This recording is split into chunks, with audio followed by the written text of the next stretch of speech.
queria agradecer também a presença de cada um de vocês, né? Queria parabenizá-los, porque essas formações demonstram o que seria a maior virtude do sujeito epistêmico, que é a humildade, né? Uma professora da UNAM, que tem formação em Harvard, que escreve muito sobre a epistemologia das virtudes, e ela diz que a maior das virtudes é realmente a humildade, é a compreensão de que há muito o que se desconhece e também de que a formação da convicção, o ato de conhecimento, ele por essência, vinculado ao erro, né? Então, estarmos aqui hoje para ouvir alguém lá de cima falar sobre erro já é uma grande demonstração de que todos aqui somos, né, sujeitos epistêmicos virtuosos. Eu sigo, né, eu acho que o infiltrado da Infam aqui talvez seja Bochenek, então eu sigo algumas diretrizes pedagógicas da Infam em relação ao protagonismo do aluno, né? Eu penso que eu não me vejo aqui como um palestrante que vem despejar um conhecimento. Me vejo aqui como alguém que já percorreu e já refletiu sobre algumas questões que talvez não tenham sido refletidas por todos e venho como um agente provocador aqui. E eu queria começar essa provocação pedindo a participação de vocês. Eu criei aqui 3 formas de vocês acessarem um questionário, né? Pode ser por esse digitando o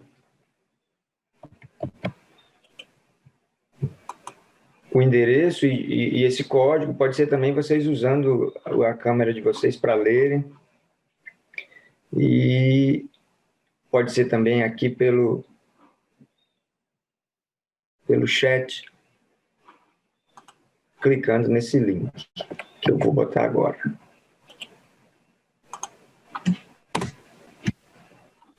É importante, no final, nós vamos comentar sobre esse questionário. Não, é um questionário onde não nos identificamos e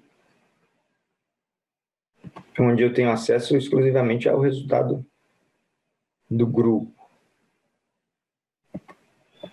Se vocês não estiverem conseguindo, podem usar o chat para tirar alguma dúvida. São 2 perguntas que eu faço, né? Eu só queria que vocês estimassem o nível, o grau de que vocês aplicam, né, quando na jurisdição criminal, como vocês se veem enquanto agentes da proteção do acusado e do investigado e agentes voltados à aplicação justa da lei penal. A segunda pergunta, e eu vou fazer só essas 2 perguntas, pelo menos por enquanto, e a segunda pergunta também seria uma autoavaliação, como vocês se veem em relação a 2 áreas do conhecimento, né? A primeira seria aquela área, aquele conjunto de regras e princípios que disciplinam a admissão e produção da prova, e a segunda área seriam todo aquele conhecimento e habilidades voltadas a definir o valor daquela prova que foi incorporada ao processo. Eu vou seguir, eu vim aqui para falar sobre erro, e eu começo mencionando um caso de erro que ocorreu na Idade Média. É um caso descrito num livro chamado Unfair, né? Eu vou até compartilhar aqui a tela. O Adam Menforado, esse livro, Unfair, é um livro que a gente pode rotular como um livro de divulgação científica, né? Não é um trabalho de um cientista, mas de alguém que compilou e fez uma obra mais palatável, voltada ao público não especialista, né? O Adam Menforado começa esse livro dele contando a história de dois camponeses que foram submetidos a um julgamento. Eles eram acusados de heresia e o julgamento consistia na colocação deles no que ele chama lá de vat, eu imagino que é um tonel com água benta. Né? Isso é conhecido como mordalha da água. E o critério de julgamento era muito simples, muito objetivo. Se o sujeito boiasse, ele era culpado. Se o sujeito afundasse, ele era inocente. A racionalidade subjacente era a seguinte: a água era benta, a água admitiria a pureza do inocente e repeleria a culpa, não é? E o interessante é que eles não eram tão atrasados assim, que o sujeito tinha que entrar nu na água, porque eram muitos aqueles que, tentando burlar, eles escondiam pedras na roupa. Esse é um caso clássico, né? Se a gente conseguir abstrair a irracionalidade da questão que envolve o direito material, o tipo aberto, a falta de lesividade, né? A ideia de meio mística, de bruxaria, enfim. Se a gente conseguir abstrair isso no plano lógico é possível, a gente consegue enxergar o erro nessa valoração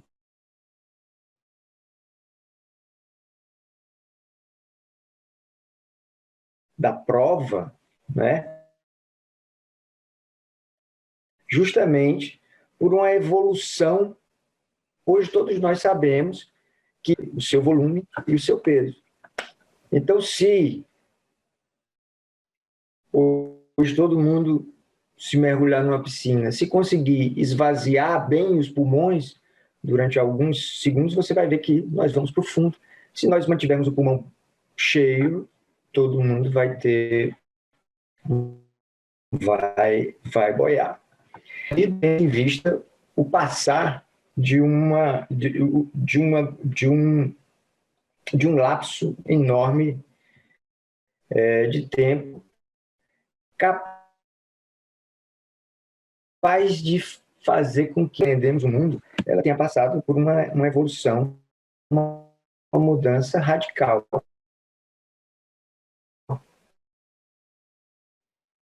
Mas, por incrível que ele é um erro menos grave, na medida em que é um erro que se deriva à própria falha do conhecimento de mundo que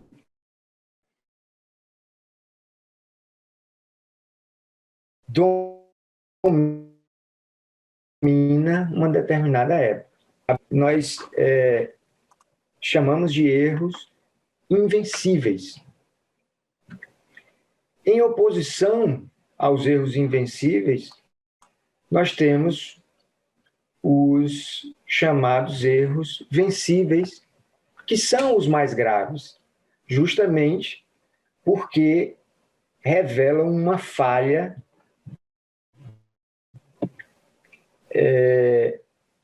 do próprio sistema de justiça, uma falha, porque não se precisaria atravessar séculos e séculos para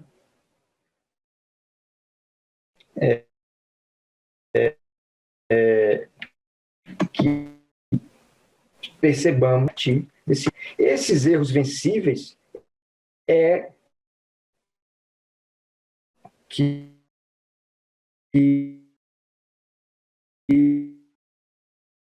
inicial com o tema erro judiciário,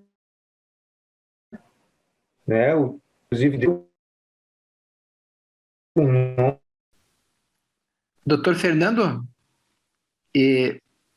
me permita, por favor, interrompê-lo? nome interessante para o módulo.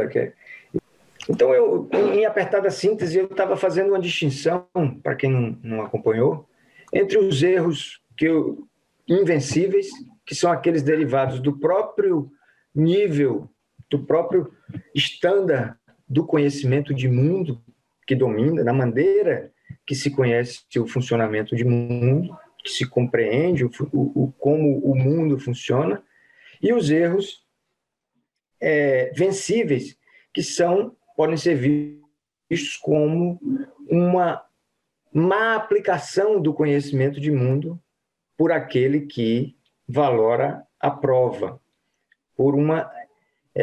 Os erros vencíveis consistem numa defasagem, num déficit, numa desatualização do conhecimento que permeia o ato de valoração da prova. Ficou melhor, doutor Márcio? Sim, bastante bom. Obrigado. Pronto, bem. Pronto, ótimo. Então,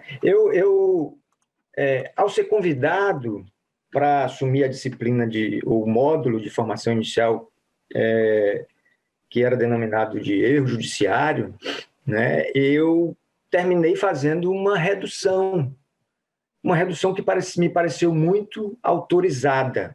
O problema do erro judiciário, depois de muita reflexão, passou a ser o problema de erro na valoração da prova.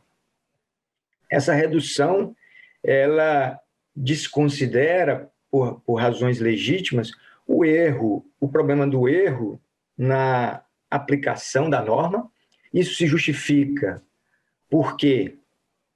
Porque o nosso sistema ele já traz um maior número de instâncias revisoras, ele se mostra mais aberto à discussão em habeas corpus, em revisões criminais, em recurso especial e recurso extraordinário, sobre a questão de direito, de tese, né, de teses jurídicas.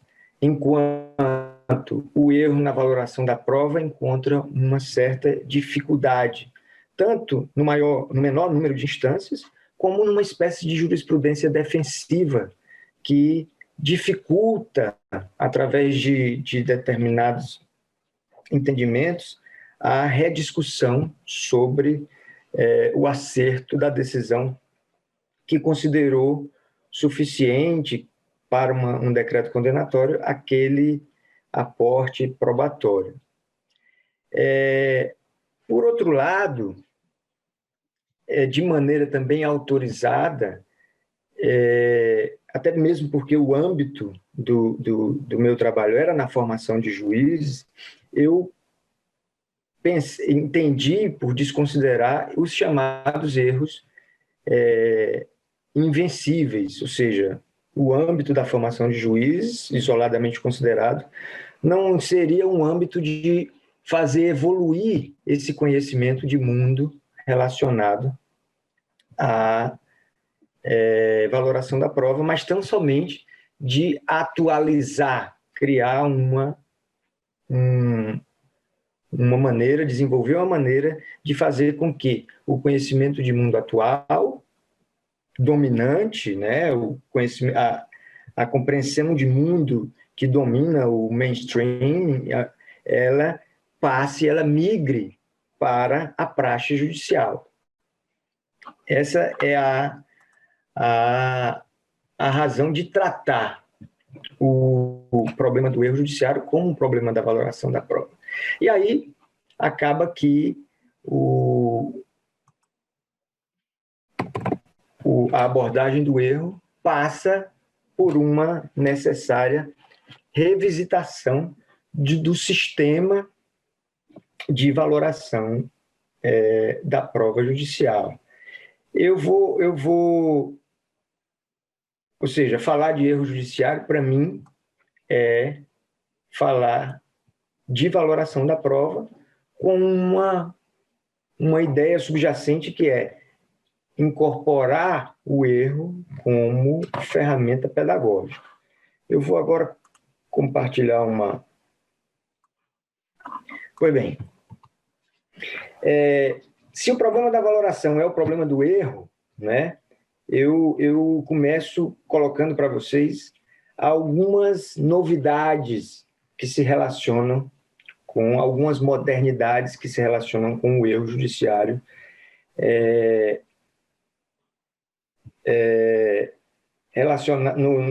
num primeiro momento relacionadas à questão da mídia, né? O problema do erro, eu costumo abordar e costumo definir um caso de erro judiciário como uma narrativa com um embasamento epistêmico capaz de revelar um desacerto da decisão que levou alguém à prisão, né? Se poderia dizer, mas o erro judiciário ele envolve também erros de absolvição. Eu entendo que a expressão erro judiciário no Brasil, ali utilizada pelo nosso constituinte, ela tem um sentido estreito e ela se refere a condenações errôneas, condenações criminais errôneas. É claro que não é errado você dizer que há erro judiciário quando se absolve aquele sujeito que é genuinamente culpado. Obviamente que o problema do erro, ele chama mais atenção, ele gera mais temor. Pois bem, então o caso de erro, normalmente, ele pressupõe um agente e um canal de divulgação. Então, até bem pouco tempo, se nós fôssemos fazer uma pesquisa da história do erro judiciário no Brasil, nós teríamos pouquíssimos casos. Nos últimos 10 anos, se se faz uma pesquisa no Google, se vai encontrar diversos casos, né? Nós temos na história do século XX, no Brasil, pouquíssimos casos. Alguns sequer podem ser vistos como erros judiciais propriamente ditos, porque foram mais erros dos agentes da persecução, ou que levaram a alguma prisão indevida, como aquele caso da escola base, que ganhou notoriedade, ou do Bar Bodega, enfim. Houve uma certa virada e o erro judiciário atingiu um certo padrão diferente, nitidamente diferente do que era no século passado. Isso se deve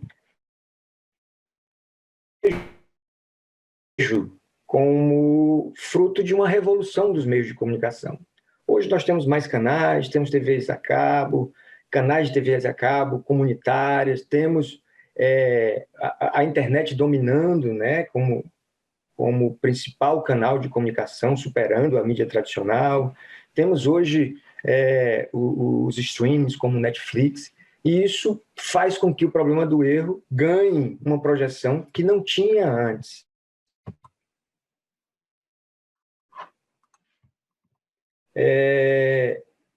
E os erros passam a ser mais visíveis, né? Outra novidade que é do fim do século passado, e no Brasil é desse século, é um novo... Os casos de erro dependiam normalmente daquele sujeito que fica... a vítima do erro, quando essa sai do presídio. E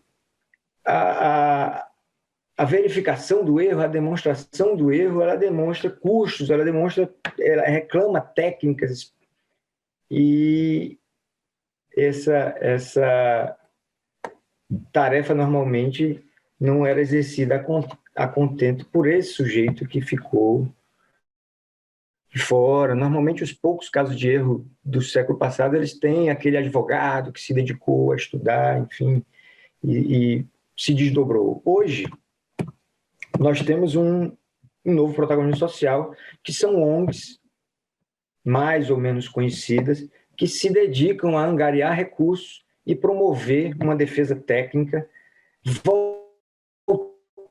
voltada ao reconhecimento de erros. Aqui no Brasil, nós temos agora, com alguma notoriedade, o Innocence Project Brasil, que é uma espécie de filial da ONG americana, que já começou a atuar e já começou a fazer algum barulho, digamos assim. O que mais marcou, e talvez esteja, inclusive, na geração dessas outras mudanças que eu mencionei, foram as novas tecnologias, né? O DNA causou uma verdadeira revolução no sistema de justiça criminal americano. Eu vou mencionar para vocês alguns dados. Também atravessamos hoje um momento de ultravigilância. Não é difícil imaginar o quão fácil hoje é uma cena que configura um crime, ou que pode ser interessante para a prova de um crime, ter sido flagrada e captada por uma câmera de vigilância, ou até mesmo por celulares, já que todo mundo hoje tem uma boa câmera consigo, ao alcance de um toque. Existem outras tecnologias, como biometria. Essa imagenzinha que eu mostro, nós temos um scanner térmico. Isso gerou uma discussão interessante lá nos Estados Unidos sobre a possibilidade da polícia passar um scanner nas casas e, a partir daí, angariar indícios de práticas de crime e, a partir daí, conseguir uma autorização judicial. Nesse caso mencionado, que eu menciono, a polícia detectou um calor intenso que era compatível com uma estufa, e isso gerou uma autorização para busca, e encontraram lá uma plantação de maconha. Outras tecnologias, notadamente voltadas, vinculadas ao registro da posição no globo, né? Hoje em dia você tem aplicativos como o Uber, como o Waze, que conseguem dar uma informação precisa sobre localização. Enfim, isso tudo contribui para uma reconstrução do evento do passado e, eventualmente, vou compartilhar a tela, como mencionei para vocês, só para demonstrar o impacto dessas novas tecnologias, e ficar algo menos monótono, eu vou mostrar para vocês os casos do uso do DNA. Pronto. Só para mostrar o impacto dessa nova tecnologia do DNA nos casos de revisões criminais nos Estados Unidos, né? As revisões por DNA começaram em 1989, logo depois do primeiro uso do DNA para a solução de uma investigação. De lá para cá foram 375 casos de absolvições, né, de reconhecimento de erro com o uso do DNA. Né? Desses dados que eu coletei,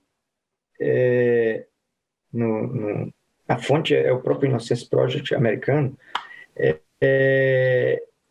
eu considero interessante alguns números, né? Por exemplo, 44 dos 375, eles se declararam culpados eles fizeram o acordo onde reconheciam a culpa e aceitavam aquela determinada sanção, ou seja, mais de 10%, né? Cerca de 70% das condenações, elas decorreram de falso reconhecimento por testemunha.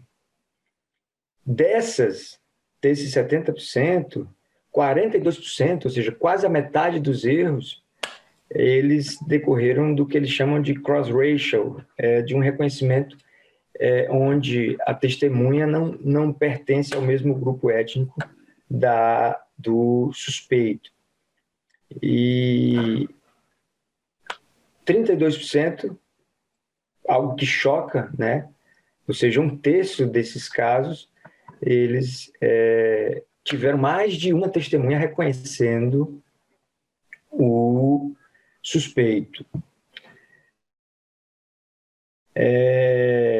Texto também decorreu de um método que é o retrato falado, e cerca de um terço também correspondeu a falsas confissões. Esse número divergente de falsas confissões que seria um terço, e aquele número que ultrapassa 10%, que são os que se declararam culpados, porque essas falsas confissões mencionadas são falsas confissões na polícia que, de alguma forma, foram transmitidas ao julgamento e levaram à condenação.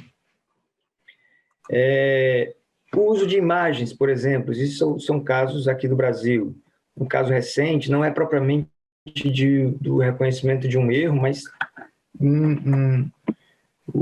de uma condenação, mas um erro na decretação da prisão. Então, o caso do Leonardo Nascimento era um rapaz que foi reconhecido na polícia como autor de um... e conseguiu imagens que mostravam que ele, no momento do roubo, estava saindo da casa dele, indo para a casa de um amigo jogar. A polícia conseguiu atestar a credibilidade, a confiabilidade desse sistema de segurança, e se conseguiu a prisão. O caso do Vitor é um caso interessante, onde o Vitor foi reconhecido por duas testemunhas como autor de um assalto, e em plena ação, em plena atuação. E o mais curioso é que as testemunhas não se recordavam que o assaltante estava usando óculos e boné. Então, essa imagem tanto demonstrou que o assaltante tinha uma tatuagem, como que o reconhecimento ele tinha uma baixa qualidade, na medida em que as testemunhas sequer lembravam do evento, do fato de ele estar de boné e óculos, o assaltante.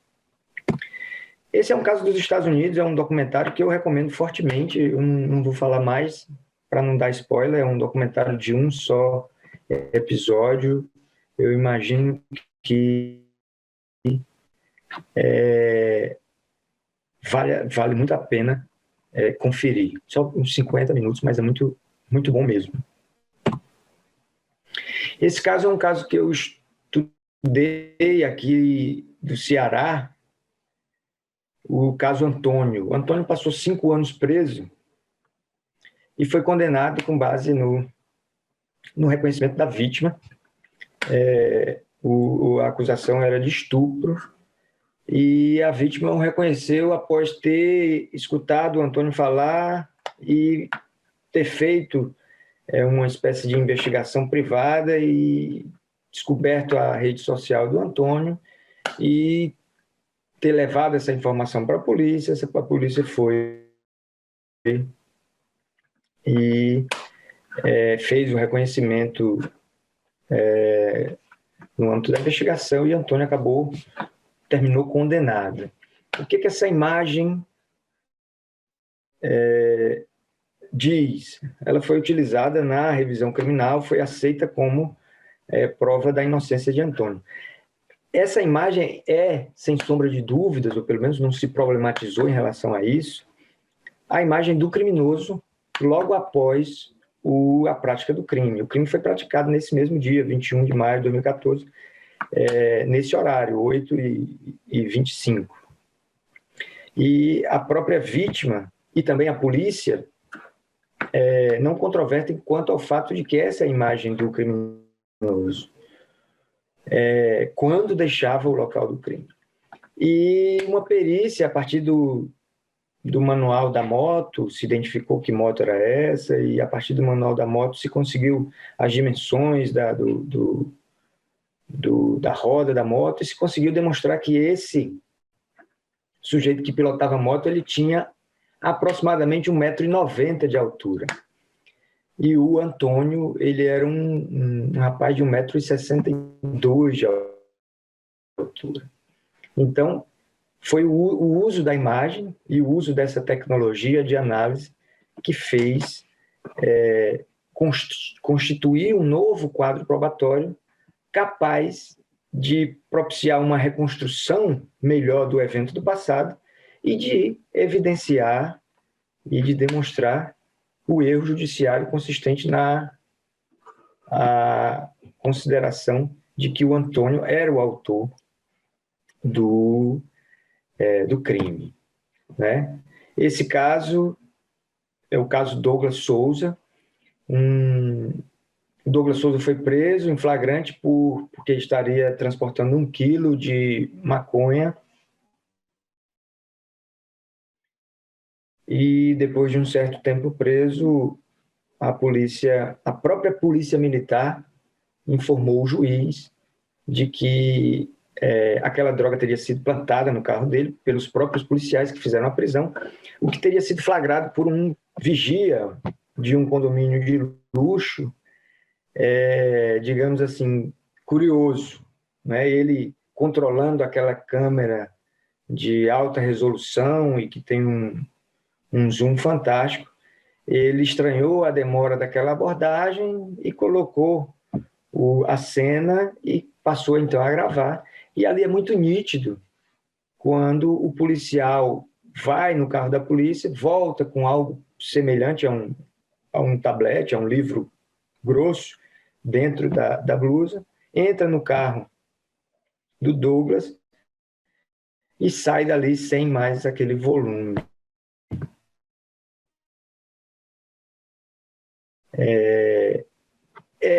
A gente conclui desse cenário atual, né, que os erros hoje, em razão dessas novas tecnologias, eles são mais notórios, né? Se é exigente ao se rotular de um caso de erro judiciário, aquele onde se consegue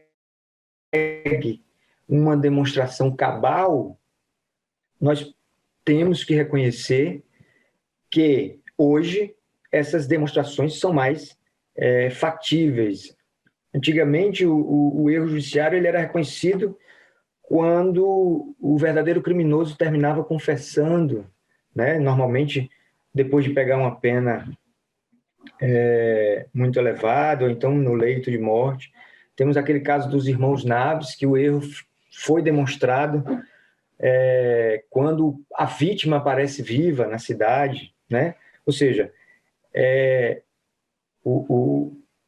essas novas tecnologias têm, né, cada vez mais acessíveis, têm sim o condão de impactar no problema do erro, né? A repercussão hoje é mais imediata.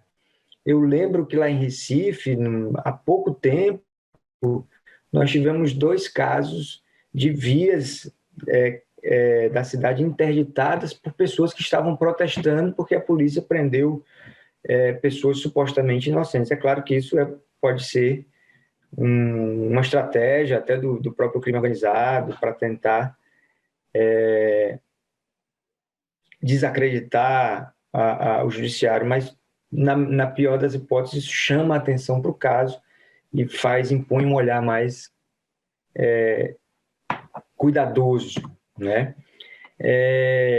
Além disso, o auditório hoje está muito ampliado em razão desses meios de comunicação, né? E isso leva a uma posição de descrédito do sistema de justiça. Isso eu faço uma prognose, né? O que nós temos hoje são erros se acumulando que minam a resposta padrão que se dava quando o tema era erro judiciário. Qual era a resposta padrão? Não, os erros eles são raros, são raríssimos, e eles correspondem justamente ao o que a gente chamou de erro invencível. Ou seja, são erros que decorrem da própria falibilidade humana. Eu pergunto só se o som ainda tá com problema ou melhorou? Melhorou, doutor Fernando. De vez em quando ele dá uma falhada, mas melhorou 90%. Tá, agradeço. Então, o argumento da excepcionalidade do erro, ele está, digamos assim, na minha prognose, na prognose que faço com base nesses 3 elementos, ele está com os dias contados. Eu tive acesso a uma pesquisa da FGV sobre credibilidade do judiciário de 2016. O problema do erro ainda não afeta a credibilidade. Então, por isso que eu falo como eu coloco, né, esse descrédito do sistema de justiça criminal como uma prognose. E aí eu faço uma pausa para perguntar a vocês, né, o que esses erros que eu mencionei, esses 4 ou 5 erros, desde 2015 até agora, eu venho colecionando alguns casos de erro, eu tenho documentados aqui do Brasil cerca de 30 casos que eu considero como casos de erros, né? E temos também aqueles 375 casos de erro da justiça americana que foram evidenciados pelo DNA. Ali também há um consenso, não parece haver sequer quem defenda que o DNA, que essa nova reconstrução com base no DNA tem baixa credibilidade e que a reconstrução dos fatos no âmbito do julgamento que terminou revisto, ele apresenta uma credibilidade maior. Então, o que esses casos eles nos dizem, né? Se for atrás de uma análise quantitativa, eles vão ser muito pouco, né? Se comparar com o número de condenações criminais nos Estados Unidos, esses 375 casos, eles têm uma proporção ínfima. Aqui no Brasil, menos ainda, porque não se fez ainda um estudo de uma ferramenta, de uma nova tecnologia como um DNA, produzindo casos de erro, né? Evidenciando casos de erro. E eu coloco para vocês o seguinte: embora de diminuta proporção numérica, esses casos, eles formam e eles têm uma representatividade interessante na medida em que eles passam por uma amostragem que leva em conta um componente aleatório. Qual é esse componente aleatório? Todos esses casos, eles foram evidenciados a partir da disponibilidade de um vestígio que foi submetido a uma nova tecnologia.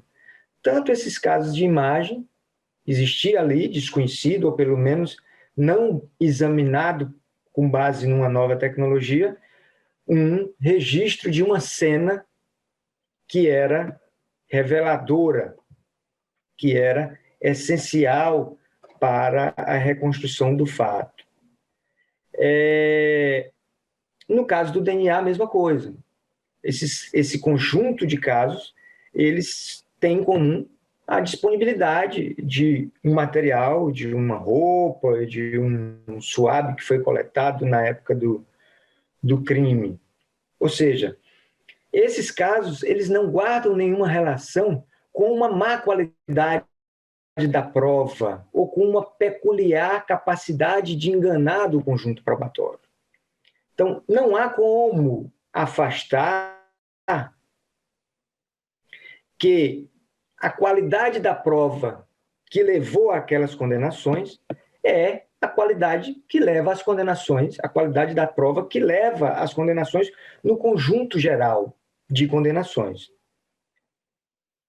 Esses casos, esses poucos casos de erro, eles têm, na minha concepção, a capacidade de, se não demonstrar, mas pelo menos refutar, abalar a credibilidade do argumento de que o problema do erro judiciário ele não chega a ser um problema em razão da sua diminuta proporção e em razão da sua equivalência ou da sua correspondência aos casos de erros invencíveis. É possível tirar algum proveito desses casos? Sim.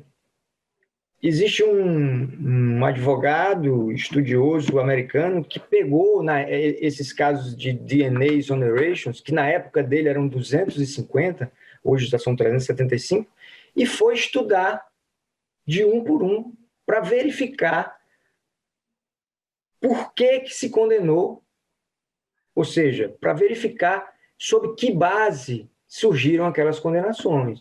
E o resultado do trabalho dele está num livro chamado, não tem tradução, é Condenando o Inocente, onde ele demonstra a fragilidade dos conjuntos probatórios. Fragilidades tamanhas do tipo, a pessoa disse que o sujeito que praticou o crime era um sujeito baixo e magro, e no final das contas, em juízo, ela reconhecia um sujeito alto e forte. Coisas do tipo. Ele consegue identificar fragilidades em praticamente todos os casos de erro. Ou seja, ele consegue demonstrar lá na realidade americana que o problema do erro judiciário é um problema de valoração da prova, é um problema de déficit entre o conhecimento de mundo dominante e aquele conhecimento de mundo que permeia a valoração da prova no âmbito do sistema que opera a realidade.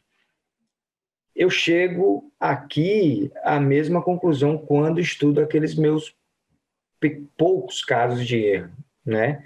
Eu não consigo identificar sequer um deles com erros invencíveis. São erros que poderiam sim ser evitados se tivesse um maior cuidado e uma maior atualização do julgador que funciona como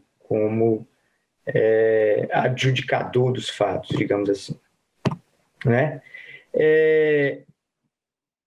Isso se confirma, né, quando nós analisamos os nossos cursos jurídicos, né, as graduações em Direito, os cursos de extensão, especialização, o próprio treinamento institucional aqui, a Imagens 4 é uma exceção, ainda é uma exceção ao trazer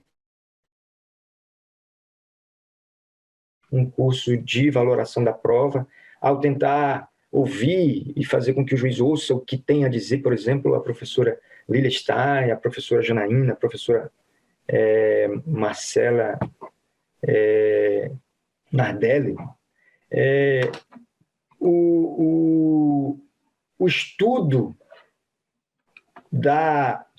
do conhecimento, né, voltado à valoração da prova é praticamente inexistente, né? Nós temos alguma doutrina, o livro do Deltan é realmente muito bom, ele aborda, todavia, um aspecto só da valoração da prova, a questão lógica, né? Tem livros muito recentes, como o da Lara, onde se estuda a prova testemunhal. Esse é o livro mais antigo, acho que é de 2011, que seria pioneiro no âmbito do direito, né, no âmbito da doutrina brasileira que trata da valoração da prova, né? E isso nos leva a uma conclusão de que nós, operadores do direito, nós, juízes, ainda não possuímos um conhecimento técnico, científico, voltado a definir a suficiência daquele conjunto probatório para legitimar um decreto condenatório.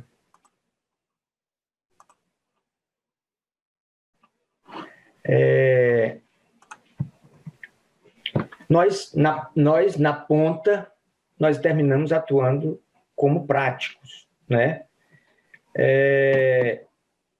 Para você ter uma ideia, nós não temos sequer uma linguagem técnica bem desenvolvida sobre o conhecimento que permeia a valoração da prova. E é isso, inclusive, a primeira atividade que nós vamos ter de maneira assíncrona no Moodle é a tentativa de formação de um glossário. Né? Isso eu acho que vai ser lançado hoje à tarde. Se formos para o nosso sistema de valoração da prova, se é que nós temos um sistema, o Bournier ele faz uma crítica interessante no livro Teoria Geral da Prova, onde ele não fala de sistema de valoração de prova, ele fala de critérios, porque não há ainda desenvolvido, os critérios não foram desenvolvidos, sistematizados, a ponto de, para ele, levar o rótulo de sistema, que exige uma ideia de unidade, de coerência, né? O nosso sistema, se é que é um sistema, ele ainda é apegado à ideia de livre convencimento, né? A doutrina, quando muito, tenta desenvolver um conceito de máximas da experiência, né? O que me leva a uma segunda conclusão intermediária, ou seja, a análise e valoração da prova no Brasil, ela é baseada no que a gente chama de senso comum. O que é o senso comum? É a soma dos saberes cotidianos de uma determinada comunidade, né? Ela é formada a partir dos hábitos, das crenças, de preconceitos, de tradições. E uma das características do senso comum, que talvez o torna insuficiente para a valoração da prova, é a ideia de que o senso comum não se confronta com as limitações do conhecimento humano. Há uma certa ingenuidade sobre as capacidades cognitivas do sujeito epistêmico. Uma outra marca do senso comum também é uma elevada confiança na experiência sensorial. E ele não age seguindo qualquer método, né? O que o torna propenso a equívocos lógicos, a saltos lógicos. Por outro lado, até mesmo por essa elevada confiança nos sentidos e no conhecimento humano, o senso comum ele não está preparado para conter as intuições e as primeiras impressões que são inevitáveis, são inerentes à própria condição do ser humano. Na prática, né, a decorrência da ideia de que a valoração da prova hoje no Brasil é baseada no senso comum é de que é uma valoração marcadamente subjetivista. Significa que no Brasil, ao menos na prática, entender que um determinado fato restou provado significa entender que o juiz se convenceu de que aquele fato corresponde ao que ocorreu no passado. Então, se é que nós temos um sistema de valoração da prova, ele tem uma vocação muito maior para o âmbito da validade, em detrimento da eficácia, ou seja, é um sistema esvaziado no próprio âmbito da valoração da prova, o que eleva o risco de erro e dificulta o reconhecimento dos erros já consumados. A questão que eu coloco é se o senso comum ele ainda se mostra adequado à valoração da prova, isso depende de se saber se há algo melhor do que o senso comum para que nós, da formação de juízes, ou para que nós, juízes, busquemos fazê-lo migrar para o âmbito da praxe judicial. Né? A resposta a essa pergunta passa pela assunção de uma ideia de um filósofo chamado Carl Llewellyn, onde ele dizia que o conhecimento de mundo ele pode ser espalhado entre dois polos. Né? De um lado estaria a ignorância, do outro lado estaria o conhecimento científico. Né? Entre eles, mais vizinho à ignorância, estaria o senso comum, e entre o senso comum e o conhecimento científico seria aquele senso em comum, aquele conhecimento que foi produzido a partir de uma abordagem mais séria, mais concentrada, mais refletida, mas que não seguiu o conhecimento científico. Né? O curioso é que não há um isolamento entre essas áreas do conhecimento, essas espécies de conhecimento. É muito comum que o senso comum seja estudado pela ciência e seja convertido em conhecimento científico. É muito comum também que o conhecimento científico migre para o senso comum e integre os hábitos, as noções de mundo que são compartilhadas pela sociedade. O que é interessante dessa lista é saber que há um grau de segurança, confiabilidade crescente no sentido dessa seta. Essa gradação de confiança, ela gera uma questão ética que é curiosa. Ou seja, se toma como certo de que o conhecimento ele sempre permeia uma opinião, ele sempre permeia uma prática, é muito fácil verificar uma necessidade de adequação entre aquela determinada prática ou aquele âmbito onde é proferida aquela determinada opinião e o conhecimento que a embasa. Por exemplo, uma opinião baseada na ignorância é um mero palpite. Não é? Um mero palpite ele pode ser proferido no âmbito de uma conversa íntima com um melhor amigo, onde ninguém está ouvindo. O sujeito pode dizer, olha, eu acho isso, enfim, é a minha maneira de ver, é um preconceito, enfim.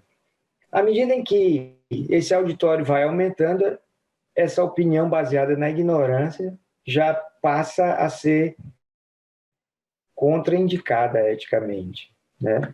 Nós temos aí o nosso presidente da República como um bom exemplo de inadequação entre uma determinada opinião proferida na condição de presidente para um auditório amplo, quando ela é baseada num mero achismo, na própria ignorância, no seu próprio preconceito.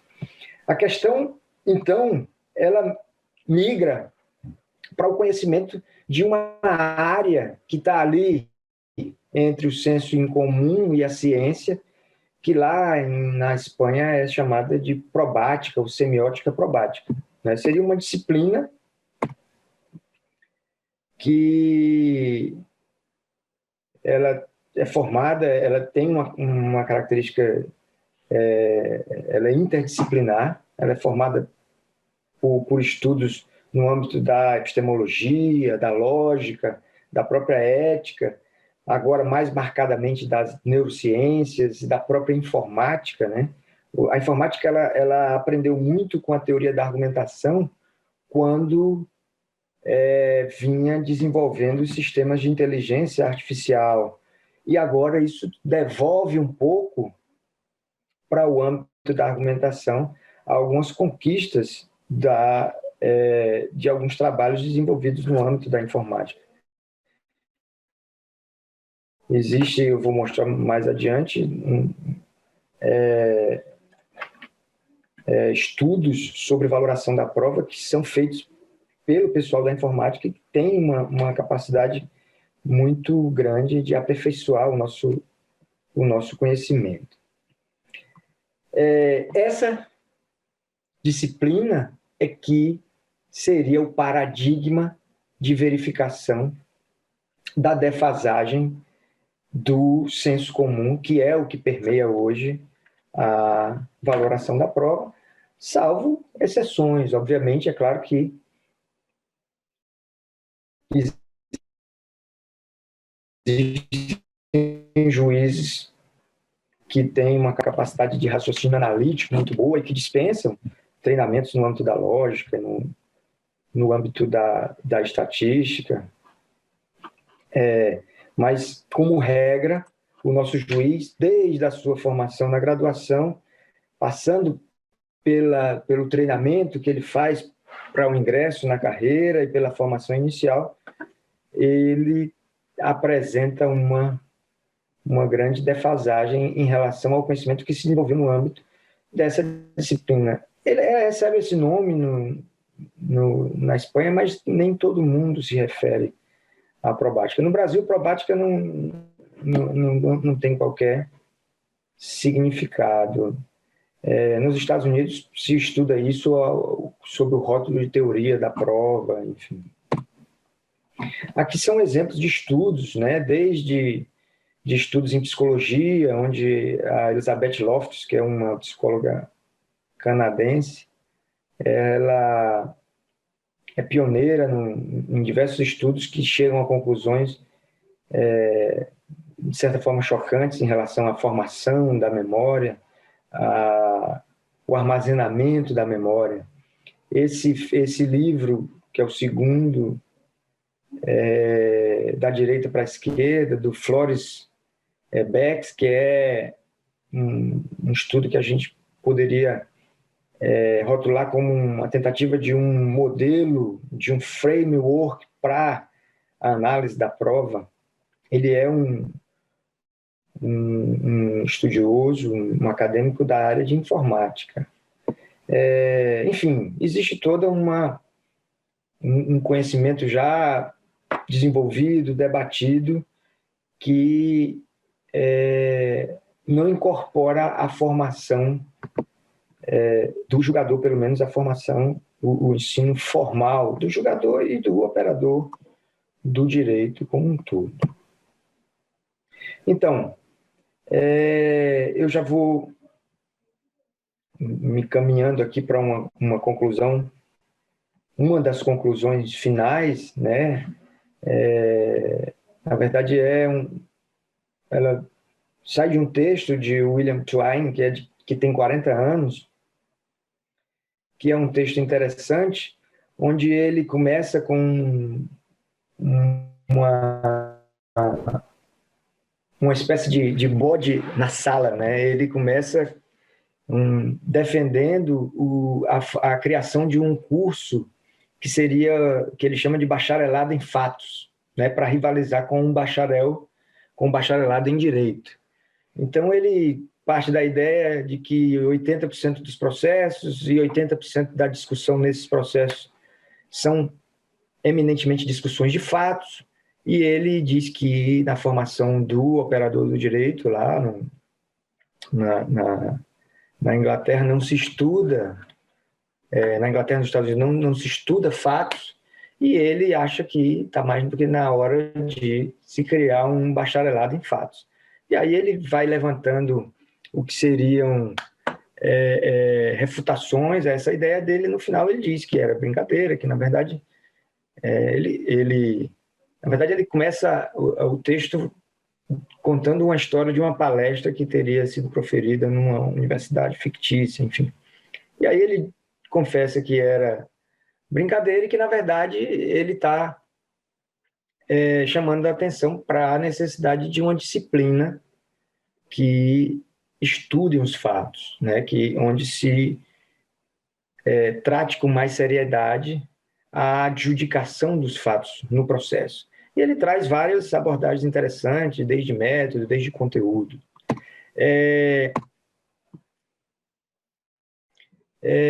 A partir dessa provocação de Twain, a gente pode concluir que essa tecnologia, né, que já existe, que é voltada a dar mais qualidade à valoração da prova, ela pode sim, deve ser transferida, deve ser ensinada, né? Tem um livro que é muito bom, são várias, é uma coletânea de artigos onde eles se voltam à ideia do ensino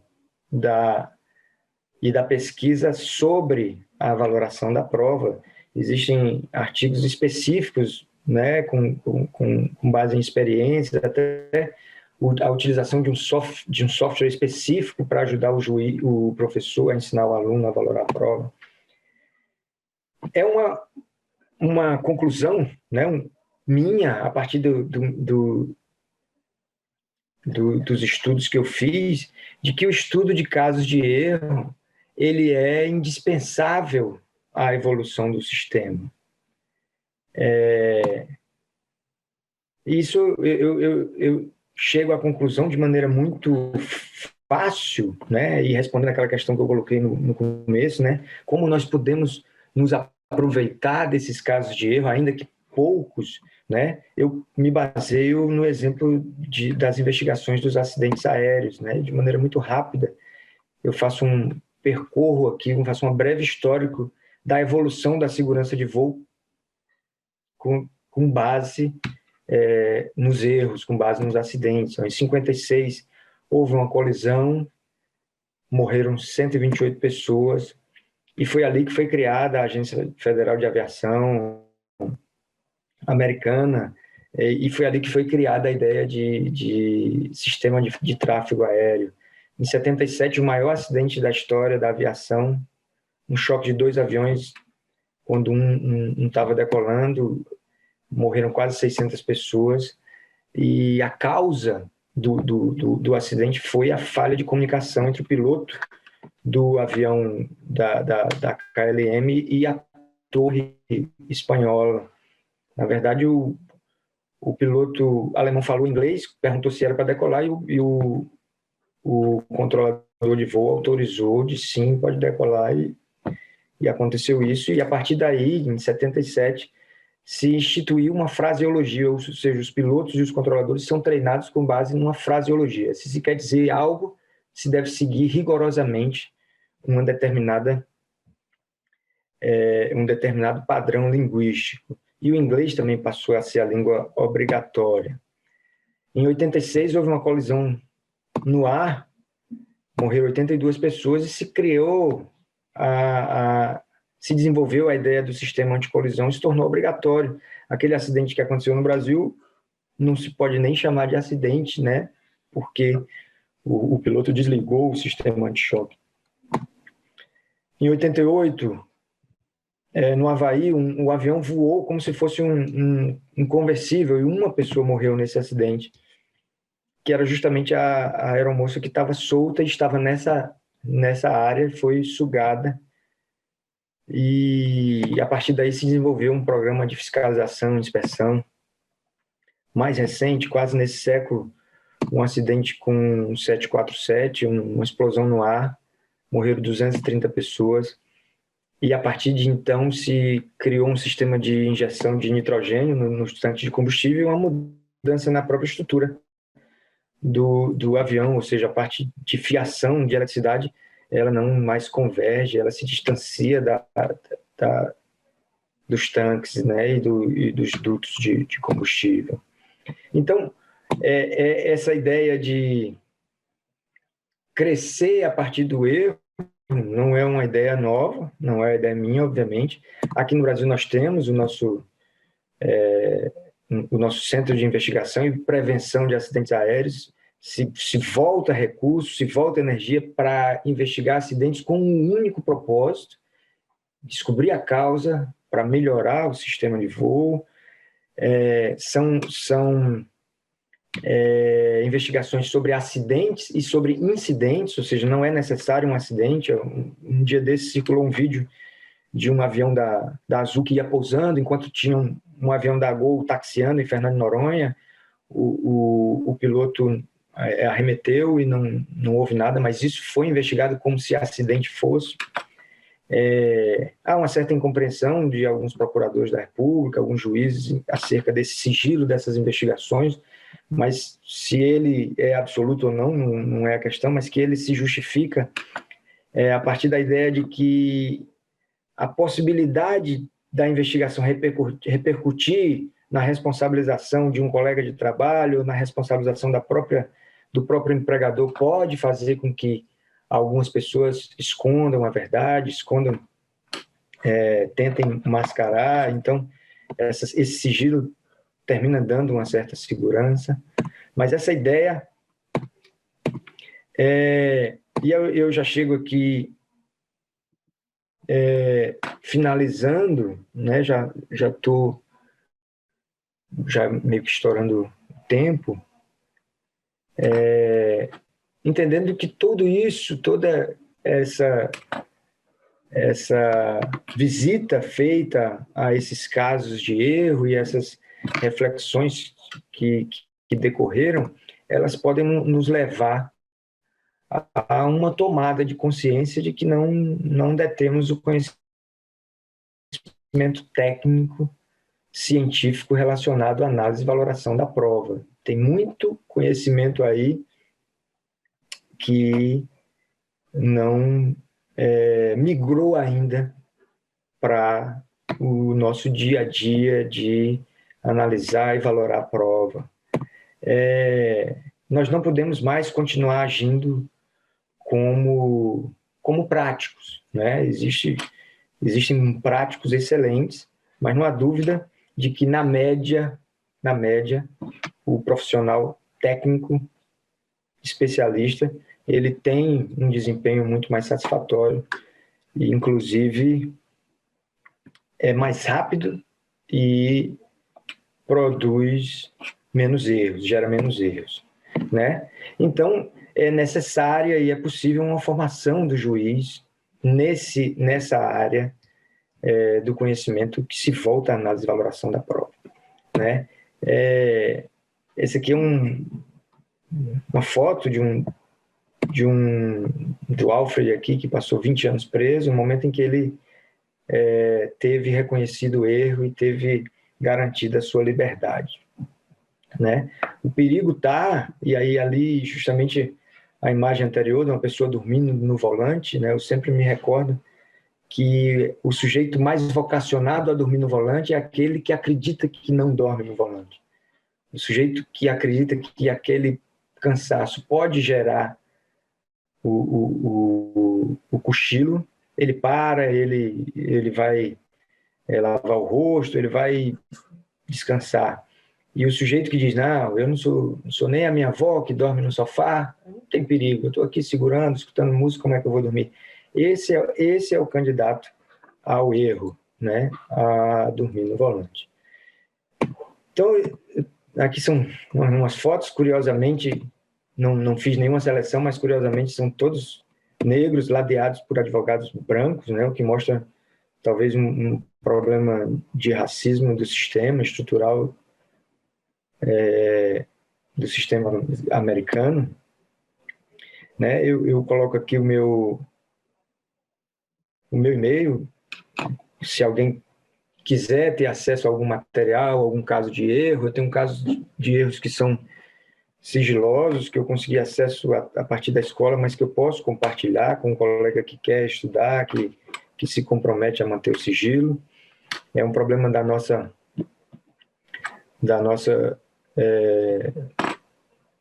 pesquisa, é justamente que alguns casos de erro eles são sigilosos, são relacionados aos crimes sexuais, obviamente tem que ser, como tem que ser, mas o próprio CNJ já regulamentou o acesso para a pesquisa, né?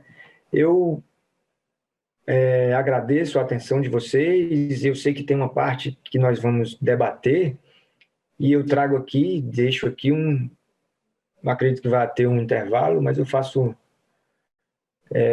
uma provocação sobre, ou pelo menos um guia para nós debatermos, né?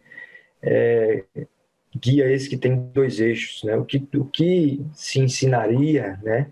Como deveriam ser essas formações do juiz, ou como deveria ser uma eventual formação do profissional, do operador do direito, desde do advogado ao próprio assessor, né? Eu não sou daqueles que quer tapar o sol com a peneira e imaginar que não existe a figura do assessor. Eu confessadamente valoro prova, me valendo do auxílio da minha equipe. Fiz uma espécie de treinamento, criei uma espécie de framework para que eles trabalhem, né? Outro eixo seria que contribuições o judiciário poderia dar para que o próprio conhecimento de mundo evolua. Ou seja, hoje nós temos uma posição na nossa escola que virou uma instituição de ensino e hoje faz e desenvolve pesquisas, né? Temos 2 eixos aqui de trabalho, que seriam a formação do juiz e a própria pesquisa, a própria ciência desenvolvida dentro do judiciário. Então é isso, peço desculpas pelas falhas técnicas, né? A gente tenta se preparar, mas a internet ainda continua sendo, pelo menos aqui no Brasil, algo, a qualidade continua sendo algo um tanto aleatório, né? A gente depende um pouco da sorte. Enfim, obrigado e fico à disposição para o debate com os colegas, para compartilhar materiais. É isso.